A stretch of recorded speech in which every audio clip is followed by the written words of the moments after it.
SSS pensioners, it's me Angel again. Welcome sa aking YouTube channel. Sa video na ito guys, pag-uusapan po natin ang update sa second tranche dahil ang dami ko na pong nare-receive na mga katanungan sa second tranche kung totoo daw ang kanilang mga napapanood. So dahil dyan, isasama ko na rin sa video na ito guys, maliban sa second tranche, pag-uusapan na rin natin sa video na ito ang releasing ng inyong SSS pension for the month of August 2025 kung meron bang pagbabago. Okay, so meron tayong comment mula kay Ma'am Evelyn. Sabi niya, please, latest, second tranche.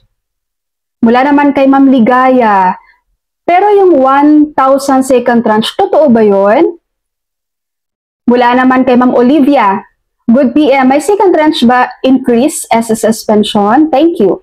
Mula naman kay Ma'am Lainey. Meron na po bang second tranche increase? Comment naman mula kay Ma'am Atseta. Good evening, Ma'am Angeli. Tanong lang po, totoo ba na may dagdag ngayong July ang pensyon ng mga senior na panood ng video ng PH SSS Pension Update? Salamat po. Take note guys, napapanood niya sa PH SSS Pension na channel. Fake news yun. So another comment mula kay Ma'am Marietta. Ang daming nagfa-follow up, no? Salamat ma'am sa info. By the way, ma'am, is it true that there is an increase of pension? Thank you and God bless. Kay Sir Francisco, okay ma'am, pero ang dagdag na 1,000, totoo ba yan ma'am? At mula kay Sir Arturo, okay po ma'am, yung pong second tranche, ano po ang totoo? Kasi mayroon na daw sa mga ATM. Okay, number 1, ang second tranche ng SSS ay wala pa. Walang update sa SSS guys, kaya wag niyo pong asahan ito. Yung mga napapanood niyo po sa mga channel, mga fake news po yun. Okay, hanggat ang information ay hindi po nanggagaling sa SSS mismo, yun po ay hindi totoo.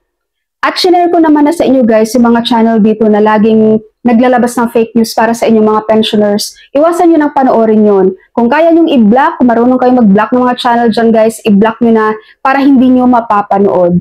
Okay? Again, sa mga nagfa-follow up, nanghihingi ng update sa second tranche increase ng SSS, wala pa po. At walang update dyan kung kailan yan ibibigay. As in, hindi pa yan guys na papag-usapan. Okay, pangalawa naman, pag-uusapan naman natin dito kung meron bang pagbabago sa releasing date ng ating mga pensioners dyan for August 2025.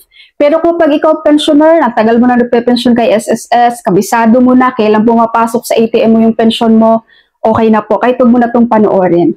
Pero pag baguhan ka lang dito sa aking channel at baguhan ka lang na pensioner na SSS guys, panoorin mo po itong video na ito. Sa mga baguhang SSS pensioners, meron po tayong circular number 2020-024. Pwede nyo po itong i-search at basahin nyo po. So schedule po ito guys ng releasing ng inyong monthly pension. So meron po tayong date of contingency. Ang merong date of contingency ng 1 to 15, ito yung tinatawag po nilang batch 1, na kung saan ang crediting date ng kanilang SSS pension ay every first day of the month. Meron ang contingency naman ng 16 to 31, ito po yung batch 2, na kung saan ang crediting date naman ay every 16th of the month. So ngayon guys, ang ating batch 1, na kung saan ay August 1, 2025, ang releasing for the month of August, wala pong changes na magbabago dahil ang August 1 is Friday, hindi siya holiday at hindi siya weekend. So, batch 1 as is pa rin. Sa batch 2 naman, dahil ang August 16 ay pumatak po ng Saturday, so weekend. At ang sabi dito ni SSS, if the credit date falls on a Saturday, Sunday, or holiday, the pension shall be credited on the last working day before Saturday, Sunday, or holiday. So, sa ating batch 2, may changes na mangyayari, no? Mapapaaga.